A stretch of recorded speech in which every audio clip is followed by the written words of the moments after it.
Hi class, how are you? So here we are today for another class, and today we're going to be talking about air circulation and precipitation. So, wind and air currents move heat and moisture between different parts of the earth. Air movements lead to precipitation and intense storms. Remember that precipitation is rain, snow, or hail. Belts of rising air and sinking air form a pattern around the earth. You can see it here on the drawing. The red means the warm air that rises, and the blue, it's the cool air that sinks towards the surface of the earth. So the warm air rises from the surface of the earth up to the atmosphere, and the cool air sinks from the atmosphere back to the surface of the earth. We can see it very clearly on this drawing over here. Air rises near the equator because remember the equator is very warm. So the air is going to be rising. Now, air sinks at the edge of the tropics. That's the Tropic of Cancer and the Tropic of Capricorn. And air rises in the temperate zones. And air sinks over the poles. Let's look at the drawing over here. So we have right here in the middle of the planet, we have the equator that has very warm air, which is indicated with the red arrows. So the air will rise, and they create an area of low pressure. Now we go up here, follow my cursor to the Tropic of Cancer on the north and the Tropic of Capricorn south of the equator.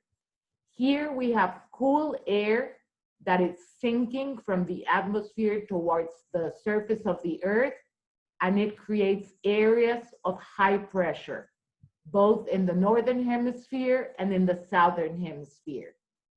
Now, in the temperate zones, which are between the tropics of Capricorn, the Tropic of Capricorn and the Antarctic Circle, and the Tropic of Cancer and the Arctic Circle.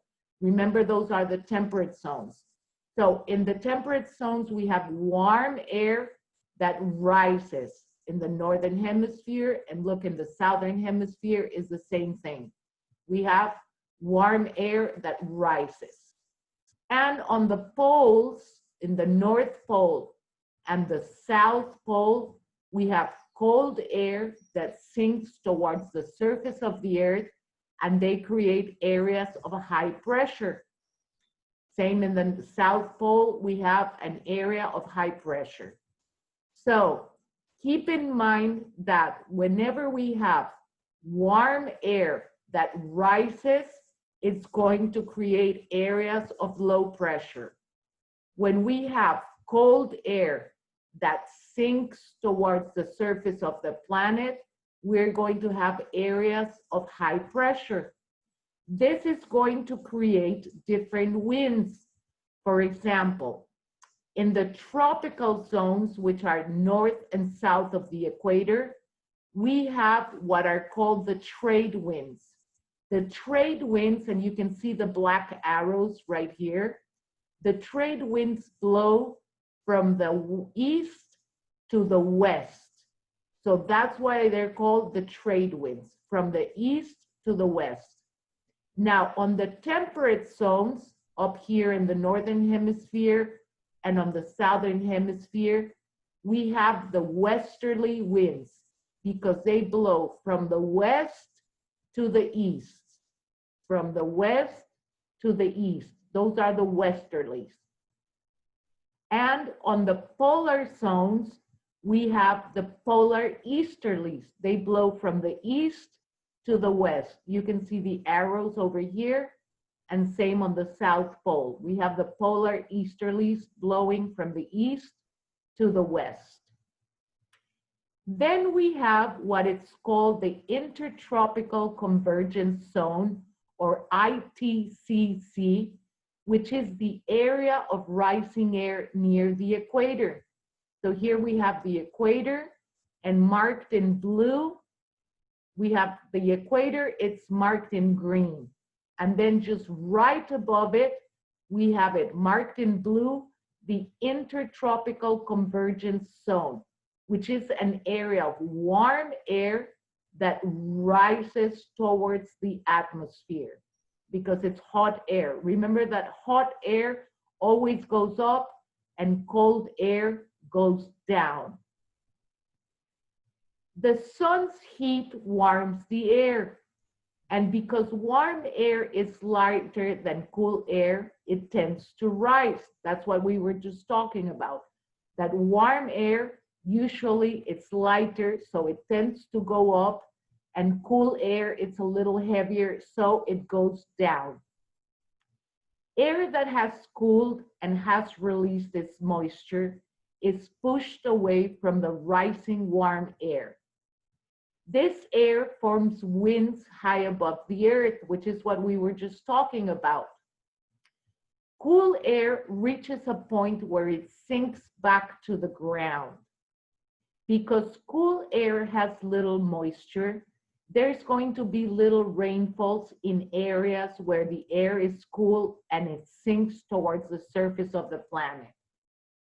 As sinking air reaches the surface, it produces winds that blow along the surface and pick up moisture. These winds blow from the areas of sinking air or high pressure to areas of rising air or low pressure, which is what I just explained before. And here we have the same drawing.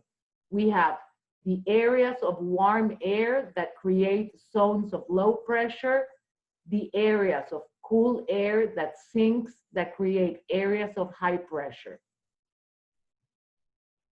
Precipitation. We know that precipitation is rain, snow, or hail. And precipitation is heaviest near the equator where the air usually rises. We can see it here on the drawing. Remember that the equator, it's in the tropics, so the air is very warm. It rises up and it forms clouds, and therefore there is more precipitation. There is also more precipitation near the coastlines in the planet, where moist air blows onshore from the sea to the land, and it's forced to rise.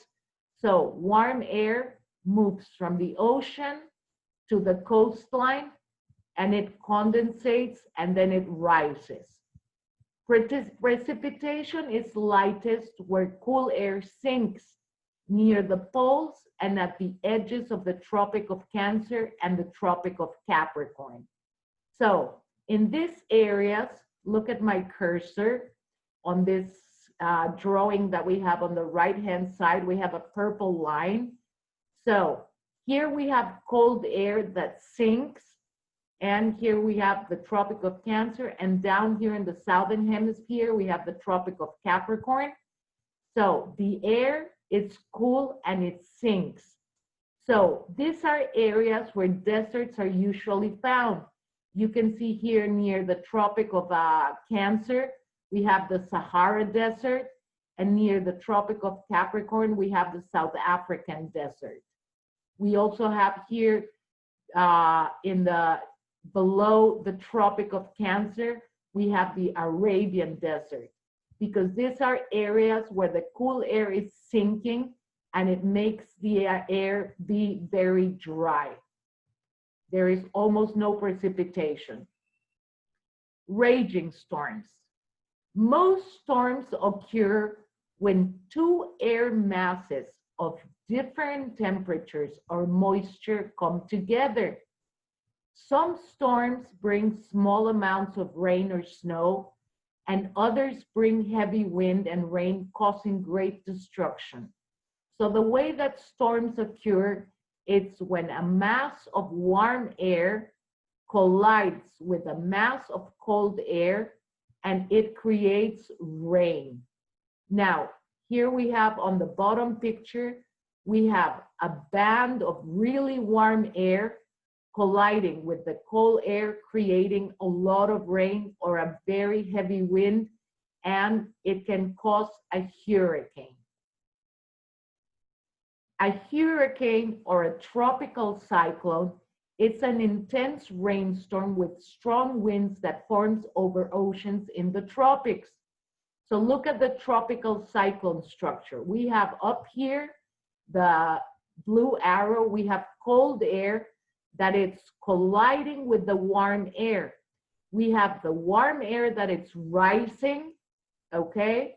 And it creates rain and it collides with the cold air. So the cold air sinks into the eye right here. This would be the eye of a hurricane. And here on the side, we have the eye wall. So that would be the wall of the eye wall of a hurricane.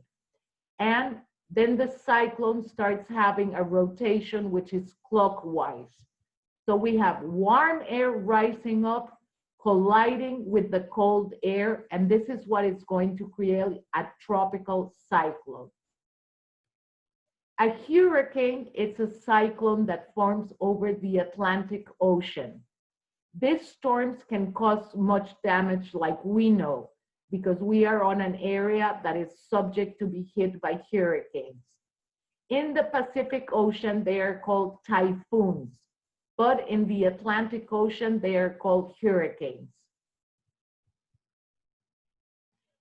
Now we have, in dry land, we have a tornado. And a tornado, it's a swirling funnel of wind that can reach a speed of 320 kilometers per hour. Tornadoes can be more dangerous than hurricanes, but they usually affect smaller areas. So you can see here on the picture a raging tornado that it's sucking up into the cloud over here, the air, and it creates circulation and it creates very, very strong winds.